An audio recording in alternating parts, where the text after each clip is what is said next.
All right, let's look at symmetry with respect to our regular polygons. So which of the following are symmetrical? I do believe they had some type of graphic problem here because all of these look stretched and distorted to me. But the two we can rule out as not being symmetrical are these two. They're irregular. But this one, it looks like we could fold it right across that line. It looks like we could fold this across that line, across that line. There are many lines through which we could fold this one actually. The rectangle can be folded horizontally and vertically. We could spin this around and it would look like itself. We can fold it over itself. So symmetry, looking the same on the left as it is on the right. So what do I think it means to map a figure onto itself? It's to perform some type of transformation. It's a transformation that doesn't appear to move the figure. It ends up right where it was, in the exact same position.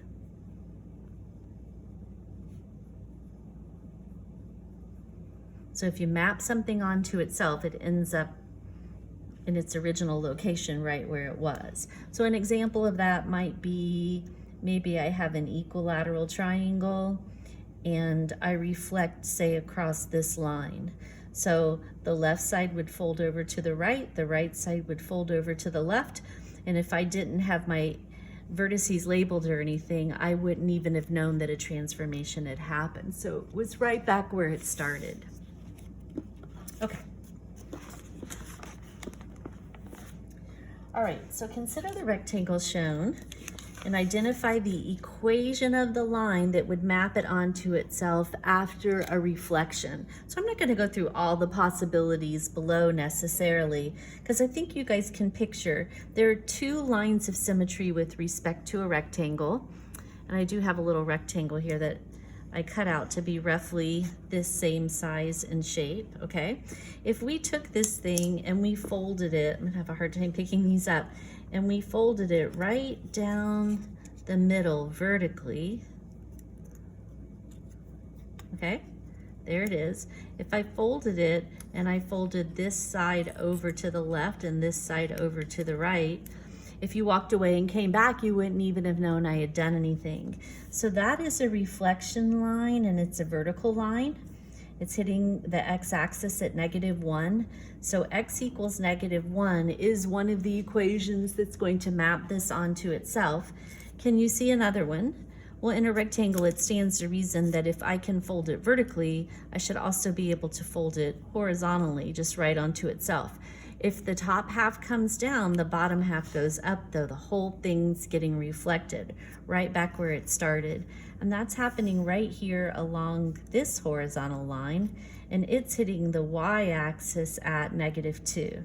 So that's going to be the equation y equals -2.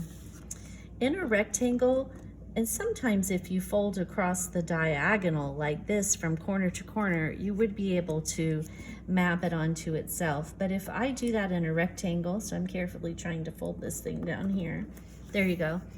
It doesn't get mapped back onto itself. That doesn't work. It turns out it's just the horizontal and vertical lines. So equations of lines that map a rectangle onto itself are horizontal and vertical.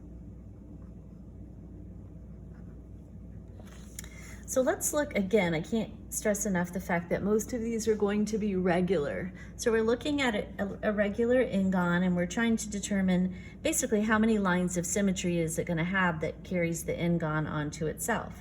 So in regular polygons, if n is odd, like it is down here, this is a pentagon. So in this case, n equals 5, which is an odd number. The lines of symmetry are going to pass through a vertex and the midpoint of an opposite side.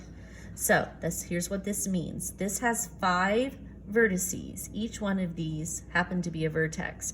Starting at a vertex, going to the middle of the opposite side, that is a line of symmetry. And that's going to happen everywhere we have a vertex. So from this vertex to the middle of this side, now I'm just eyeballing this. From this vertex to the middle of this side, from this vertex to the middle of this side. And which one did I miss? From this vertex to the middle of this side. These are our 5 lines of symmetry. And if you were to fold that over any of those lines, it would be right back where it was. So if it's odd, it's going to pass through the vertex. And how many lines did I draw? I was able to draw 5 of them. If n is even, if we have an even numbered sided polygon, then there are 2 different ways to draw lines of symmetry. First of all, you can draw a line of symmetry through 2 opposite vertices. So this vertex, this is not the opposite vertex. So let's think about this for a second. If this is vertex 1, we've got 2, 3, 4, 5, 6, 7, 8 vertices, 8 sides, 8 angles. It's going to be across from 5. So count around 1, 2, 3, 4, right? Because it's 8, it's going to take you 8 marks to get all the way around the polygon. So go halfway, and that's the vertex opposite that. And you can probably see it easier than I can explain it. We can fold that octagon over that line. We could go through 2 and 6, 3 and 7, and 8 and 4. All of those would fold the octagon onto itself. There were 4 of those. Then we have the other type of line that's going to pass through the midpoints of 2 sides. So not from a vertex to a midpoint like we saw up above, but the middle of 2 sides. So take the top, that looks to be the middle, and the bottom, that looks to be the middle. That's an example of a line of symmetry. We could do it through these 2 sides. That's 2 of them that I've drawn. Through these 2 sides, that's 3. And through these 2 sides, that's 4. So I drew 4 pink and 4 red. I was able to draw 8 total lines of symmetry in my 8-sided figure. It's just that I had different types of lines of symmetry here. So remember, from vertex to vertex or from midpoint to midpoint. When n was odd, we could go from the vertex to a midpoint. Right, so that's reflectional symmetry. That's when we're folding across the line. All right, so let's just take what we've learned and try a few questions then. So we have this trapezoid. Which line is going to carry this trapezoid onto itself? Well, I can't fold it from top down because it doesn't match up. The only way it's going to match up is if I could fold the right side, say, onto the left side. And we'd want to do that right at the center. So it looks like this segment we're going, let's see, it's 2, 4, 6, 8 units long. So if I come over halfway, this should be my vertical line that would split this right down the middle, and that's hitting the x-axis at 2. The equation of that line is x equals 2. That will carry it onto itself. All right, which of these transformations will take this octagon and carry it onto itself? So let's go through the possibilities. If we, by the way, an octagon has an even number of sides. So remember, there are 2 types of lines of symmetry. We could go from a vertex to its opposite vertex, not to the midpoint of the side. So in order for A to work, it would have to go here. B is not even inside the polygon. If we reflected across B, we could move the whole thing over and it wouldn't change, but we would have a totally different image over here. Somebody would come up and look at that and go, oh, you reflected across the line. We're looking for the type of reflection where if somebody walks away and comes back, they can't even tell we did anything. And that's going to happen when we reflect across line C. We know that because it goes from vertex to opposite vertex, right? Remember, starting here, we can count around 1, 2, 3, 4, 1, 2, 3, 4, and we're right back where we started. So it has to be C. How many ways can you reflect each of the following? So a heptagon, it's an odd number. It has 7 sides, but you will still be able to draw 7 lines of symmetry. From each of the vertices, you can draw a segment through a midpoint. There's 7 ways. An octagon has 8 sides. You can draw different kinds of lines of symmetry, but you're going to be able to draw 4 from vertex to opposite vertex and 4 from midpoint to midpoint. You're going to be able to draw 8. All right, so now let's look at a different type of symmetry, and it's called rotations. So on my paper, the word rotations got cut off, but they carry geometric figures onto themselves. So what rotations will carry a regular polygon onto itself? Well, any of those rotations would have to be rotated. We use the word, let me write the whole phrase. So you would have to rotate about the center of the polygon.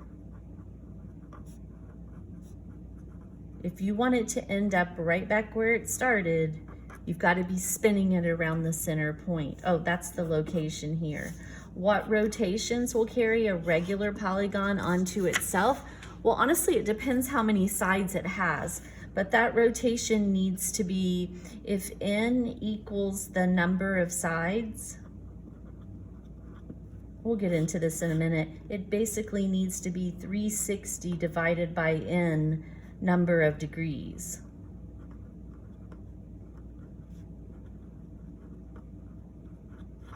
Okay, we'll look at that in a minute. I didn't explain that super well, but what rotation is going to carry this regular hexagon onto itself? So here's what I meant.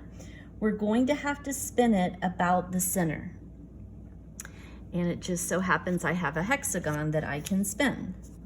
That's more or less the same shape as this one. Okay, here's my hexagon, and here's the center. Remember that from the center, we saw this a few lessons ago, if I extend a radius like such to each of those vertices, because these are both radii, they're the same distance away, I've got this isosceles triangle here, but we can find the measure of this central angle because it's just some fraction of the 360 degrees formed by this circumcircle, by the smallest circle we can squeeze in around the outside of that hexagon. And notice that circle, if I do that, I can actually make 6 of these triangles. That circle is split up into 6, because it's regular, equal pieces. So 360 divided by 6 is going to give us 60-degree pieces. This is 60 degrees. This is 60 degrees, and so on. Okay, so if this was my starting point, if I started right here and I wanted to rotate this polygon onto itself, well, if I start spinning it, it doesn't matter which direction I go. I can go left or right. I cannot grab it.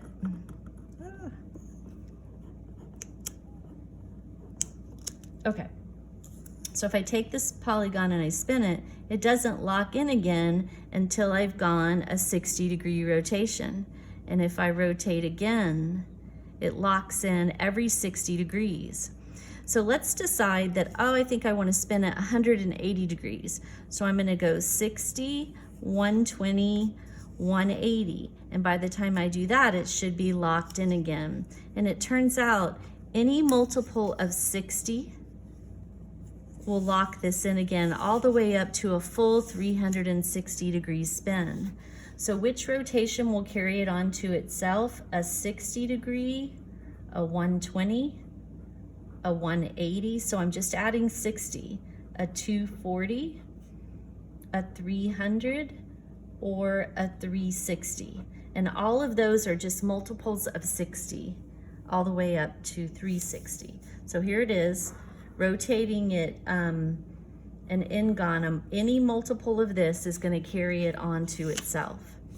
So let's look at this octagon. Its center is located at the origin, and we've got a vertex at 4, 0. That's one of my radii because it's going to a vertex. Describe a rotation that's going to map this particular octagon onto itself. So once again, here's the octagon. How many degrees can I spin it so that when I stop, like if I stopped there, it's not mapped onto itself, but now it is, so that when I stop, it's really right back where we started? Well, we simply want to do 360. It's an octagon, so we're going to divide by 8.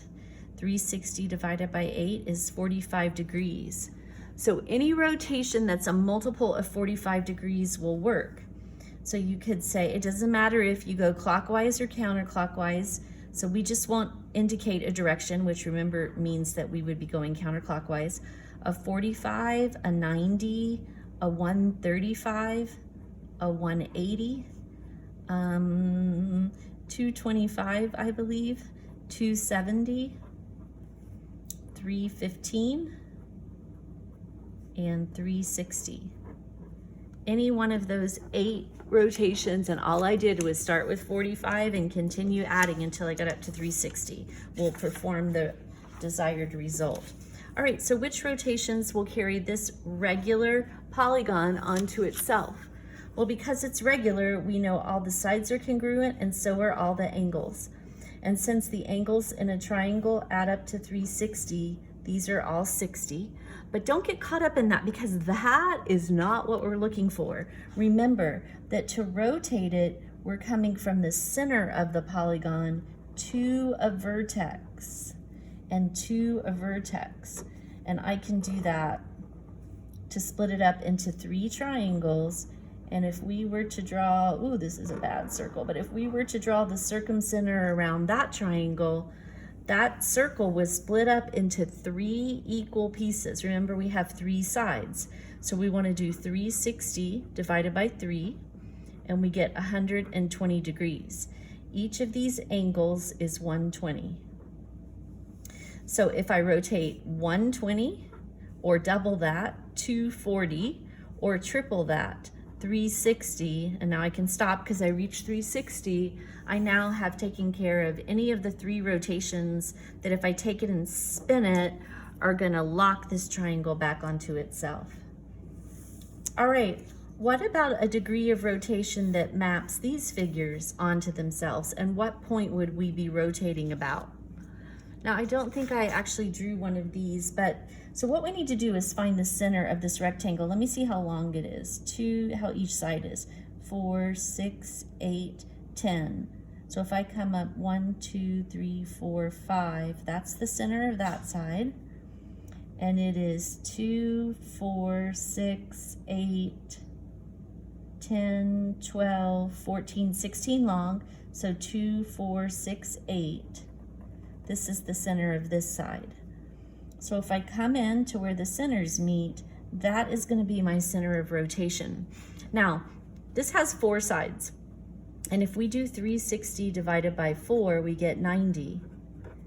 But if I only spin this thing 90 degrees, I know this is not the rectangle, but if I did this and I spun it 90 degrees, there's no way it's gonna map back onto itself, right? It's gonna be taller. It's not gonna map onto itself until I got it back around to 180. And that's because this isn't regular. So it's not a regular polygon. So we just have to think kind of outside the box. It will map back onto itself after a full 180 degree rotation. Now this is the ordered pair. It looks like it's the ordered pair 2, 1.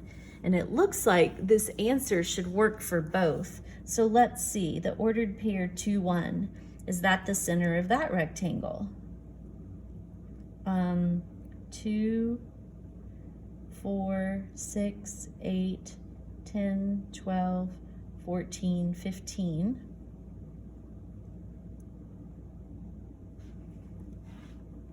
My eyes are starting. Let me try that again. 2,